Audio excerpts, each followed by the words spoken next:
বাংলাদেশ এমন একটি দেশ যেখানে কত জাতের, কত ধরনের, কত প্রকারের মন মানসিকতার মানুষ আছে তা বোঝা দায়। এখানে দেখবেন অনেক মানুষের পেছনে লেগে থাকে অযথাই, একজন আরেকজনের ভালোটা দেখতে পারে না।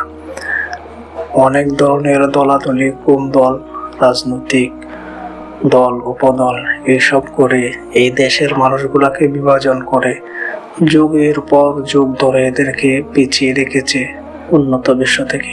অথচ এখানের মাটি হচ্ছে উর্বর, এখানের মাটি হচ্ছে সোনা। এখানে যা ফেলা হয় উঠলে উঠতে থাকে, এখানে কোনো কিছুর অভাব হয় না। এরপরেও কেন হাহাকার, কেন দারিদ্রতা? শুধুমাত্র ষষ্ঠ বন্টন নীতির অভাবে এবং এখানে মানুষের মধ্যে যে সহিংস মনোভাব এবং দুর্নীতি এবং লুণ্ঠন এবং মানুষের স্বার্থ, অর্থাৎ মানুষকে কিভাবে তাদের হক থেকে ঠকানো যায়, এই মন মানসিকতার কারণেই আমরা পিছিয়ে আছি।